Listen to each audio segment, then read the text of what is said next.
Hi there! Thank you for joining me today. My name's Molly. I wanted to try a little sewing project today. This one that we're going to do is the Megan Nielsen Acacia pattern. It is a pattern for underwear. I've tried it once before as sort of like a test pattern just to see how it turned out, so I'm pretty confident with making this. You can download this pattern for free by signing up for Megan Nielsen's email list, which is great. She puts out some really amazing patterns, both for free and for purchase. She has a huge amount of really cool projects. I'm doing this project as a recycling, upcycling kind of project. I want to use an old t-shirt that I have, and I think it'll be a really good way to keep some fabric out of landfill. So it's this t-shirt. I think my sister got it and then she gave it to me. There is like the tiniest little hole here on the bottom. This is really something that I think could be mended pretty easily, but honestly I have so many shirts, and because I wear a uniform to work, I don't really get a chance to wear a lot of my clothes, so I feel like I would wear undergarments made out of this fabric a lot sooner than I would wear this shirt. I really love this feather print. I think that's super cute. My one concern with this fabric is, so I don't think I'm going to be able to get the pattern pieces on grain, and if this is something that you try for yourself, I would recommend finding a larger shirt to do this with so that you can keep those pattern pieces on grain. It's important, and will honestly make you a better fitting garment. So that might be one thing that will be a drawback with this upcycling idea. But I want to try it, so we're gonna do it. Hey team, so here I have my materials laid out. These over here are the pattern pieces. It's really nice because this pattern you can just like print it from a regular printer. I think these two were 2 pieces and then you just tape them together. It's really easy. They have the seam allowance built in, which is also really nice. It's 1/4 seam allowance. Oh, I need to say I'm really sorry for my very linty carpet at the moment. Please ignore that.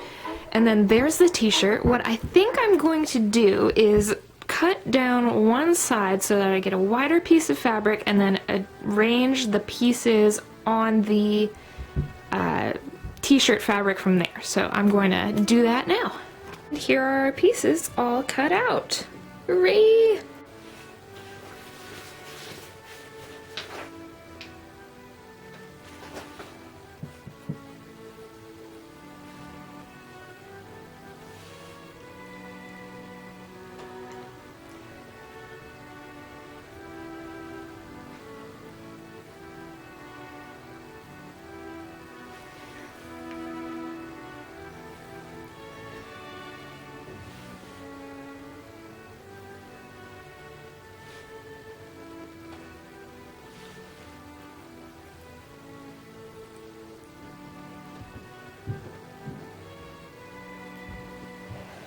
Okay, now that is sewn, so I am going to take this part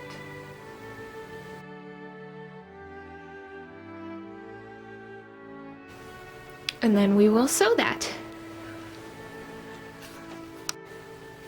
Okay, so now we have this sort of a hourglass shape, big hourglass shape, and we're going to attach the back gusset by doing a little bit of rolling.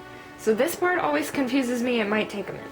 What I'm going to do is roll up the back with the right side facing in, and then I'm going to pin it to the middle part of the gusset here. Then I'm going to do the same thing with the front.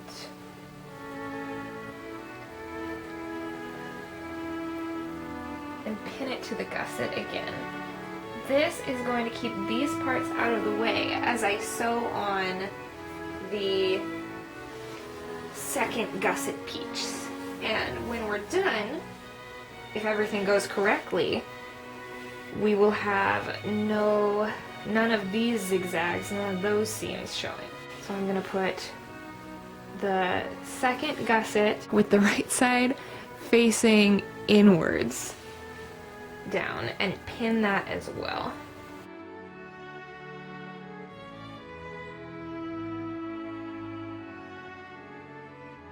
Here's something I found really interesting. So I was doing my zigzag stitch and it was very uneven, and in some places like here, focus please, places like here, it didn't even zigzag at all.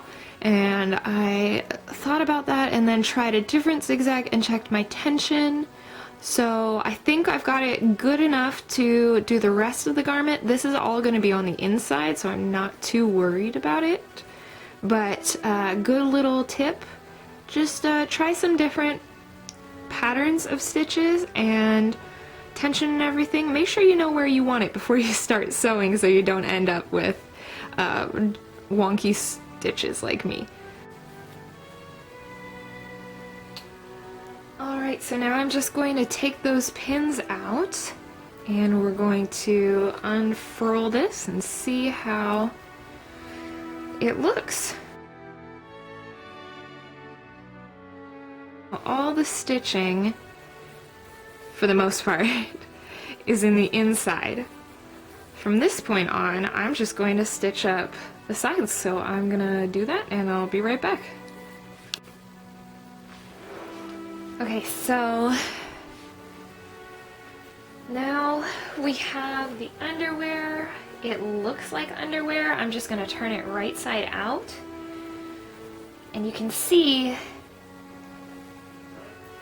how we really don't need to do a whole lot more to finish this up. I have these elastic loops that I have sewn. These two are for the leg holes, and then the bigger one is for the waist. I'm just going to quarter these, and I haven't actually tried quartering anything before, so we'll see how it goes. And then pin them down so we can sew them.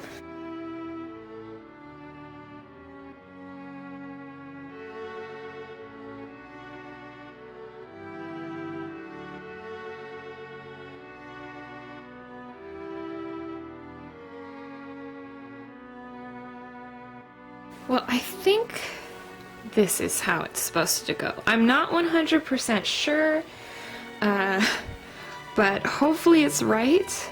I'm going to now sew this down and sew the other parts on and be right back. Alright, so I have all of the elastic sewn on. It's sewn on with the lace facing inward. I used a peacoat elastic.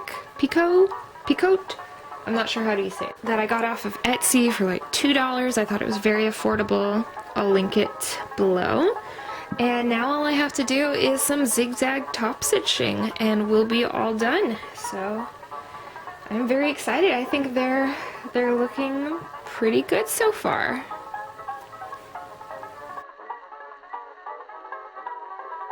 Alright, so we're done. I had a lot of fun doing this project. I thought it went really well. You know, this is the second time I've tried this pattern, and I noticed a few differences. I would love to show you my first pair that I made, but they're in the wash right now, so I can't.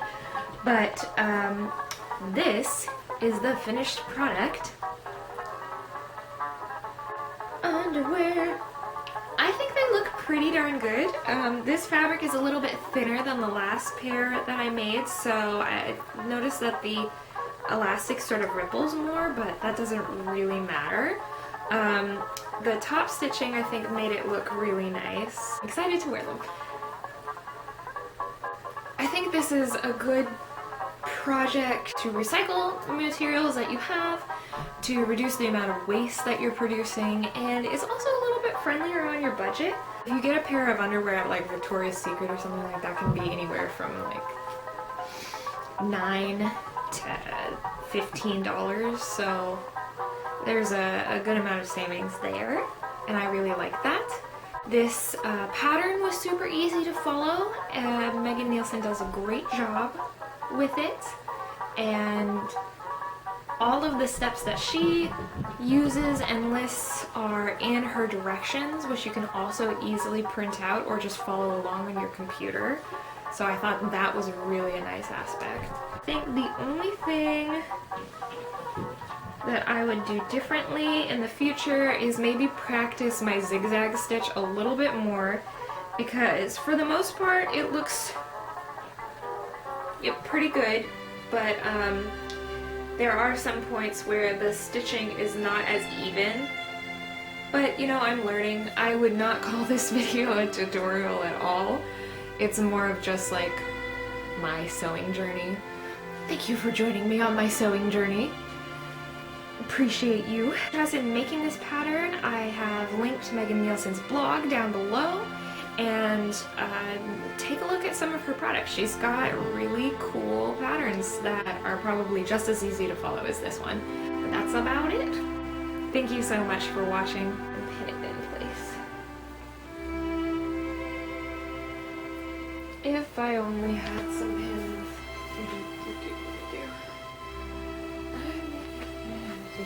If I only had some pins.